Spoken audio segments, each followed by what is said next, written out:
আমার প্রিয় ক্লাস 12 উচ্চ মাধ্যমিকের ছাত্রছাত্রীরা, তোমাদের ক্লাস 12 এর খুবই গুরুত্বপূর্ণ একটি বিষয় হলো বায়োলজি, জীববিদ্যা। আজ আমি তোমাদের কাছে নিয়ে এসেছি উচ্চ মাধ্যমিক 2023 এর প্রশ্নমান 1 এর তোমাদের 1 এর দাগেতে যে এমসিকিউ রয়েছে তার উত্তর, এবং তার সঙ্গে 2 এর দাগে যে এসএকিউ থাকে 1 মার্কসে তার লিখিত উত্তর সহ তোমরা এই ভিডিওটিতে পেয়ে যাবে। ভিডিওটি তোমরা প্রথম থেকে শেষ অবধি দেখো, নিশ্চয়ই উপকার পাবে। এবং এরপরে আমি তোমাদের দেব 2 মার্কসের 3 এর দাগে তোমাদের যে প্রশ্নমান 2 এর যে প্রশ্ন থাকে তারও আমি লিখিত উত্তর এর পরের ভিডিওতে আমি তোমাদের দিয়ে দেব। এইভাবে কিন্তু তোমাদের টেস্ট এবং ফাইনাল পরীক্ষার সাজেশনও পাবে এই চ্যানেল স্টাডি ফর এডুকেশনে। তুমি চ্যানেলে নতুন হলে চ্যানেলটি সাবস্ক্রাইবের সঙ্গে বেল আইকনটা প্রেস করে দিয়ে স্টাডি ফর এডুকেশনে বন্ধু হয়ে যেও। একবার দেখে নিও ডেসক্রিপশন বক্সটা, সেখানে রয়েছে অনেক গুরুত্বপূর্ণ ভিডিও লিংক, এবং সেখানে তোমাদের বিগত বছরে উচ্চ মাধ্যমিকের ইয়ারের কোয়েশ্চেনের অ্যান্সারের লিঙ্কেও আমার ভিডিও লিংক দেওয়া আছে। তোমরা সেই ভিডিওগুলি দেখলেও কিন্তু খুবই উপকৃত হবে। তাহলে এসো আমরা শুরু করি উচ্চ মাধ্যমিক 2023 তোমাদের বায়োলজির এমসিকিউ এর উত্তর দিয়ে। আমাদের প্রথম প্রশ্ন ছিল, একটি অতি ক্ষুদ্র সচল পুংগ্যামেট ও একটি বৃহৎ নিশ্চল স্ত্রী গ্যামেটের মিলনকে কি বলা হয়? ইহাকে বলা হয় উগ্যামি। এখানে যেমন এটা এমসিকিউতে এসেছে, তোমাদের এসএকিউতে কিন্তু উগ্যামি কাকে বলে এই প্রশ্নটাও কিন্তু এসে থাকে, এটা খুবই ইম্পর্টেন্ট। 2 এর প্রশ্ন, কপার টি এর কাজ হলো শুক্রাণু সক্রিয়তা হ্রাসের মাধ্যমে শুক্রাণুর নিষিক্তকরণের ক্ষমতা হ্রাস। আমি এখানে এমসিকিউ এর যে 4টি অপশন ছিল তার শুধু সঠিক উত্তরগুলোই লিখেছি। 3 এর প্রশ্ন হলো, মাতৃদুগ্ধে উপস্থিত কোন অ্যান্টিবডি জীবাণু সংক্রমণের হাত থেকে সদ্যজাত শিশুকে রক্ষা করে? IgA। মেন্ডেলীয় একসঙ্খ জননের F2 জনুতে ফিনোটাইপিক অনুপাত হল 3:1। 5 প্রশ্ন, ইন্ডাস্ট্রিয়াল মেলানিজম হল প্রাকৃতিক নির্বাচনের উদাহরণ।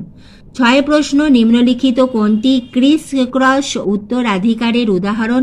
হিমোফিলিয়া ও থ্যালাসেমিয়া। তোমাদের অপশন এতে ছিল হিমোফিলিয়া, অপশন বিতে ছিল থ্যালাসেমিয়া, অপশন ডিতে ছিল এ এবং বি উভয়। সেজন্য আমি তোমাদের নাম দুটো লিখে দিয়েছি, হিমোফিলিয়া ও থ্যালাসেমিয়া। আসলে তোমরা যদি প্রশ্নপত্র দেখো সেখানে তোমাদের অপশন ডি যেখানে লেখা আছে এ ও বি উভয়, সেইটি হবে সঠিক উত্তর। এরপরে 7 প্রশ্ন, আরেকি ওপেটেরিক্স কোন দুটি প্রাণীগোষ্ঠীর মিসিং লিঙ্ক? রেপটিলিয়া ও অ্যাভিস। এরপরে আমাদের পরবর্তী যে প্রশ্ন 8 প্রশ্ন, কোন উদ্ভিদ প্রজনন পদ্ধতি মানুষ অতি প্রাচীনকাল থেকে ব্যবহার করে আসছে? নির্বাচন। 9 প্রশ্ন, প্লাজমা কোষ কোন ধরনের অনাক্রম্যতার সঙ্গে সম্পর্কিত? রসভিত্তিক অনাক্রম্যতা। 10 প্রশ্ন, টিআই প্লাজমিড নিষ্কাশন করা হয় নিম্নলিখিত কোন জীবটি থেকে? অ্যাগ্রোব্যাকটেরিয়াম টিউমেফেসিয়েন্স। 11 প্রশ্ন, নিম্নলিখিত কোন পদ্ধতিতে পোলিও ভ্যাকসিন প্রস্তুত হয়? Attenuated virus. 12 প্রশ্ন, কোনটি বায়োডাইভার্সিটি হটস্পটের জন্য প্রয়োজনীয়? প্রাথমিক শর্তের অন্যতম। এখানেও তোমাদের অপশন এতে ছিল কমপক্ষে 1500 এন্ডেমিক প্রজাতির সংবহন কলাযুক্ত উদ্ভিদের উপস্থিতি, এবং বিতে ছিল বিভিন্ন ধরনের প্রাণীর উপস্থিতি। এ অপশানে ছিল এইটি এবং বি অপশানে ছিল বিভিন্ন ধরনের প্রাণীর উপস্থিতি, এবং সি অপশানে তোমাদের যে পয়েন্টটা ছিল সেটি হলো এ ও বি উভয়। সেজন্য আমি তোমাদের কাছে যদি প্রশ্নপত্রটা না থাকে সেজন্য আমি এই দুটি অপশানই লিখে দিয়েছি। আসলে তোমরা যদি প্রশ্নপত্র দেখে পড়ো সেখানে সি অপশন যেখানে আছে এ এবং বি উভয়, সেটি হলো তোমাদের সঠিক উত্তর। তোমরা 12 উত্তরটা আরেকবার দেখে নাও।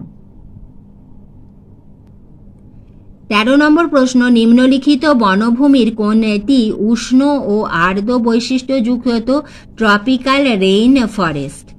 14 প্রশ্ন, নিম্নলিখিত কোনটি স্থায়ী বাস্তুতন্ত্রের উদাহরণ? মহাসাগর। তোমরা দেখে নিলে 14টি এমসিকিউ এর উত্তর। এবার এসো আমরা দেখে নিই আমাদের 2 এর দাগেতে 1 মার্কের যে আমাদের এসএকিউ গুলি থাকে তার সঠিক উত্তর। একের দাগে প্রশ্ন রোপণ ইমপ্ল্যান্টেশন বলতে কি বোঝো? যে পদ্ধতিতে জাইগোট থেকে সৃষ্ট ব্লাস্টোসিস্ট জরায়ুর এন্ডোমেট্রিয়াম স্তরে সংলগ্ন হয়ে ধীরে ধীরে প্রথিত হয় তাকে রোপণ বা ইমপ্ল্যান্টেশন বলে।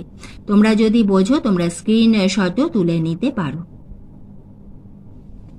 এবং এই উত্তরগুলি তোমাদের যদি অন্য কোথাও থেকে মুখস্থ করা থাকে তাহলে তোমরা সেটাও কিন্তু লিখতে পারো। এরপরে 2 প্রশ্ন হলো মেন্ডেলবাদের একটি ব্যতিক্রম মানে অর্থাৎ ডেভিয়েশন উল্লেখ করো।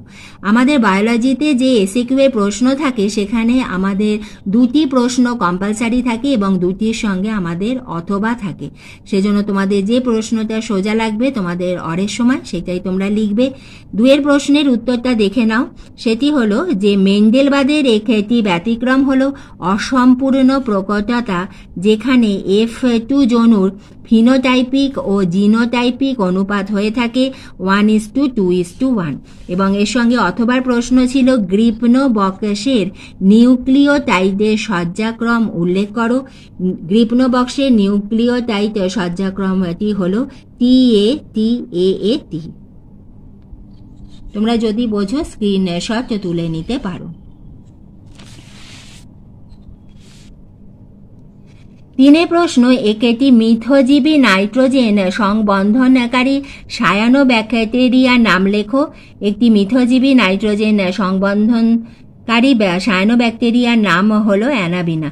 আচ্ছা, তোমরা যখন এসএকিউ এর উত্তর লিখবে প্রতিটি বিষয়ের ক্ষেত্রেই কিন্তু পূর্ণ বাক্যে লিখবে, কারণ সেখানে আমাদের বক্সের মধ্যে লিখতে হবে। তোমরা শুধু যদি অ্যানাবিনা লিখে দাও তাহলে কিন্তু এখানে নাম্বার পাবে না, তোমাদের সম্পূর্ণ বাক্যে উত্তর লিখতে হবে। এর সঙ্গে আমাদের অথবা ছিল ভ্যাম কি। ভ্যামের উত্তরটি হলো খুবই ইম্পর্টেন্ট, তোমরা স্টার দিয়ে রাখো, তোমাদের ইয়ারে খুবই ইম্পর্টেন্ট। উত্তরটি হবে কিছু এন্ডোমাইকোরাইজার ব্যবধায়ক বিহীন অ্যাসেপ্টেড অনুসূত্রগুলি যখন পোষক উদ্ভিদের কর্টেক্সের কোষের মধ্যে প্রবেশ করে কুণ্ডলীকৃত হয়ে ছোট পুরু প্রাচীরযুক্ত থলির মতো আরবাসকিউল গঠন করে, তখন এই প্রকার এন্ডোমাইকোরাইজাকে ভেসিকুলার আরবাসকিউলার মাইকোরাইজা বলা হয়। এই ভেসিকুলার আরবাসকিউলার মাইকোরাইজারই আমাদের হয়ে থাকে ভ্যাম। তাহলে তোমরা অতি অবশ্যই ভ্যামের উত্তর লেখার সময় ফুল ফর্মটা কিন্তু লিখে দেবে। তোমরা যদি বোঝো উত্তরটা খুব সুন্দর লেখা আছে, তোমরা স্ক্রিনশটও তুলে নিতে পারো। এর পরের প্রশ্ন ছিল অস্থায়ী ও স্থায়ী পরজীবীর মধ্যে পার্থক্য কি? অস্থায়ী পরজীবী হলো যে সকল পরজীবী জীবনের আংশিক বা অংশ বিশেষ পরজীবী হিসেবে এবং অন্য সময় মুক্তজীবী হিসেবে বাস করে তাকে অস্থায়ী পরজীবী বলে, যেমন মশা, ছারপোকা।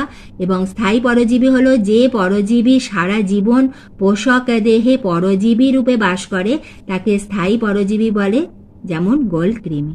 তাহলে আজ আমি তোমাদের উচ্চ মাধ্যমিক 2023-এর বায়োলজির 1 মার্কের এমসিকিউ এবং তোমাদের যে 2 দাগেতে এসএকিউ থাকে তার লিখিত উত্তর সহ আলোচনা করে দিলাম। ভিডিওটি ভালো লাগলে একটা লাইক করে দিও, বন্ধুদের শেয়ার করে দিও। এইভাবে আমি তোমাদের ভিডিও দিতেই থাকবো, তোমরা লক্ষ্য রেখো।